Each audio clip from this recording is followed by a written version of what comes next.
சத்தம் என்று முத்தம் தான் ஸ்ரீகாந்தோட படம். கதை என்னன்னா, எடுத்த உடனே ஹீரோயினை வந்து கொலை பண்றதுக்காக வெட்டிட்டு வராங்க. அவளை ரோட்ல வந்து ஆக்சிடென்ட் பண்ணி போட்டுறாங்க.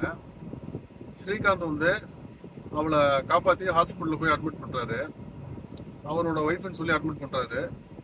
ஹாஸ்பிட்டல்ல இருந்து டிஸ்சார்ஜ் ஆகும்போது பாத்தீங்கன்னா, ஹீரோயினுக்கு வந்து பழைய நினைவெல்லாம் வந்து எதுவுமே இல்லை, எல்லாத்தையும் இழந்துட்டாங்க.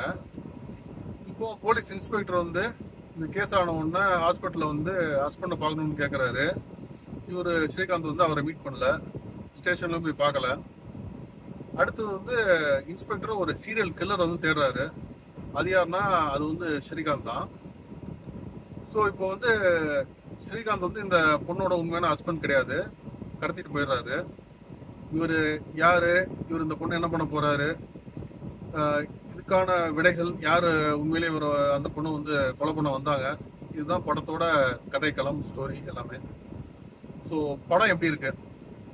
ஃபர்ஸ்ட் ஆஃப் பார்த்தீங்கன்னா உண்மையிலேயே ஒரு நல்ல படம் பார்த்து ஒரு ஃபீல் இருக்கு. இன்டர்வல்ல வந்து ரொம்ப நல்ல சூப்பராக ஒரு அருமையான படம் பார்த்து ஒரு ஃபீல் இருக்கு. இந்தியன் இன்டர்வல் பிளாக் ஹைலைட்டாக இருந்துச்சு. செகண்ட் ஆஃப் பார்க்கும்போது படம் ஒரு நியூ ஜானர் எனக்கு தோணுச்சு. அதாவது வந்து சூப்பர் டார்க் காமெடின்னு ஒரு ஜானரே எனக்கு தோணுச்சு. இப்போ டார்க் காமெடின்னு பார்த்தீங்கன்னா படத்துலலாம் சீரியஸாக பண்ணுவாங்க, ஆடியன்ஸு சிரிச்சிட்டு இருப்பாங்க. இது சூப்பர் டார்க் காமெடி எப்படின்னா, படத்தை எப்படி பண்ணியிருக்காங்கன்னு பார்த்துட்டு என்னடா இந்த லட்சணத்தில் பண்ணியிருக்கீங்கன்னு சொல்லிட்டு நம்மளுக்கு சிரிப்பு வரது தான் சூப்பர் டார்க் காமெடி. உதாரணத்துக்கு இப்போ நான் உட்காந்துருக்கேன், எந்த அளவுக்கு வெளிச்சம் இருக்கு, சன்லைட் இருக்கு. இந்த மாதிரி வீட்டுக்குள்ள ஒரு கேரக்டர் உட்காந்துட்டு இருக்காரு. ஒரு பொண்ணு லைட் ஆஃப் பண்றா, ஆஃப் பண்ணீங்கன்னா சன்லைட்டை சேர்ந்து ஆஃப் ஆகி நைட் ஆயிடுது. ஸோ இந்த அளவுக்கு லாஜிக் மீறி எல்லாம் சீன்ஸ் வச்சிருக்காங்க. இவனுக்கு கதை வைஸ் வரக்கூடிய சீன்ஸு அதோட லாஜிக் வந்து டோட்டலா இல்லாஜிக்கலா இருக்கு. ஃபர்ஸ்ட் ஆஃப் வரைக்கும் நம்ம வந்து ஒரு படத்தை கிரிப்பிங்கா பார்த்துருக்கோம். இது எதனால நடக்குது, யார் பண்ணியிருப்பாங்க, என்ன ஏதுன்னு நம்ம ரிவீல் ஆகும்போது பார்த்தீங்கன்னா நிறைய இடம் வந்து ரொம்ப அப்பட்டமான ஒரு லாஜிக் மிஸ்டேக்னால நம்மளால படத்தை வந்து ஒன்றி பார்க்க முடியல. அப்புறம் ஆக்டிங் வைஸ் பார்த்தீங்கன்னா ஸ்ரீகாந்த் நல்லா நடிச்சிருக்காரு, கூட அந்த பொண்ணு நல்லா நடிச்சிருக்கா, அப்புறம் ஒரு இன்ஸ்பெக்டர் நல்லா நடிச்சிருக்காரு. இதை தாண்டி பார்த்தீங்கன்னா மேக்ஸிமம் அந்த ஒரு சீன் 2 சீன் கேரக்டர்ஸ் எல்லாம் பார்த்தீங்கன்னா அவங்களுக்கு நடிப்புனால என்னன்னு தெரியாத அளவுக்கு சுட்டு போட்டாலும் நடிப்பு வராதுன்னு சொல்லுவாங்கல்ல, அந்த மாதிரி கேரக்டர்ஸ் வச்சு படம் எடுத்திருக்காங்க. ஒரு சின்ன ட்ரைனிங் கொடுத்துருந்தா கூட பார்த்துருக்கலாம்.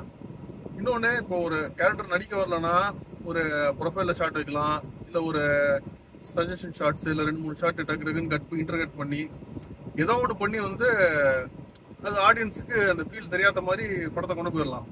பட் இருந்தாலும் டைரக்டர் வந்து நல்ல கிளீனாக ஸ்ட்ரெயிட் ஃபேஸில் வச்சு ஷாட் எடுத்திருக்காரு. ஸோ அவங்க நடிப்பு வந்து ரொம்ப ஆர்டிஃபிஷியலாக இருக்கிறது வந்து ரொம்ப அப்பட்டமாக நம்மளுக்கு ஸ்க்ரீனில் தெரியுது. அது வந்து ரொம்பவே ஆடியன்ஸ் வந்து டிஸ்டர்ப் பண்ணுது. அப்புறம் ஹீரோனோட கேரக்டரைசேஷன் பார்த்தீங்கன்னா, சரி ஞாபகம் வருது பழசெல்லாம் மறந்துட்டாங்கிறது ஓகே. அவளை வந்து அடிமுட்டால ரொம்ப அவ்வளோ ஒரு முட்டாள் கேரக்டர் மாதிரி எழுதியிருக்காங்க.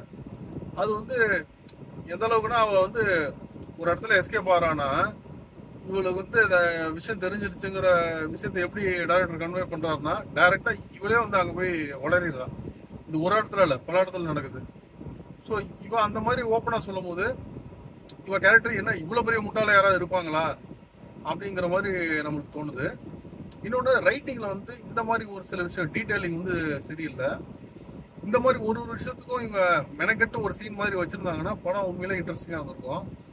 இதுல எஸ்கேப் ஆகிறதுக்கு வச்ச மாதிரி அந்த சீன்ஸ் எல்லாம் இருக்குது. டைரக்டர் கேரக்டர் வந்து பேசிட்டு போயிடுற மாதிரி, ஒரு இன்வெஸ்டிகேஷன் போகுது எப்படி கண்டுபிடிக்காங்கிறது ரொம்ப அசால்ட்டா கண்டுபிடிக்கிற மாதிரி இருக்கு. ஸோ இந்த மாதிரி விஷயங்கள்லாம் கொஞ்சம் தவிர்த்துருக்கலாம். ஸோ டெக்னிக்கல் வைஸ் வந்து படம் வந்து ஓகே தான் இருக்கு.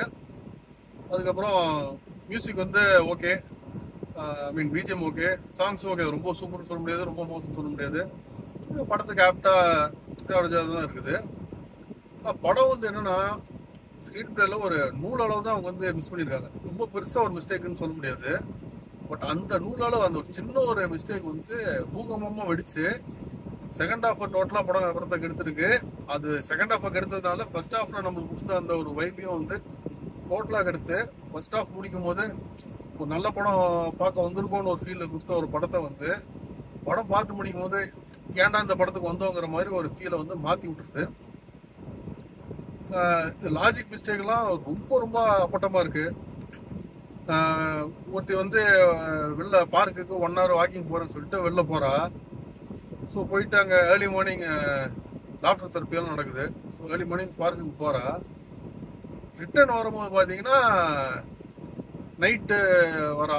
ஸோ நடுவில் எங்கேயும் போயிட்டு வராங்கிற மாதிரி ஏதோ ஒரு ஸ்க்ரீன் பிளேல காமிச்சிருந்தா அது பரவாயில்ல. எதுவுமே இல்லாமல் டேரெக்டாக அங்கே போயிட்டு ரிட்டர்ன் வீட்டுக்கு வரா. அது வந்து நைட்டுன்னு சொல்லிட்டு அப்படி காமிக்கிறாங்க. ஸோ அந்த மாதிரி நிறைய இடத்துல லாஜிக்கல் மிஸ்டேக்ஸ் இருக்குது.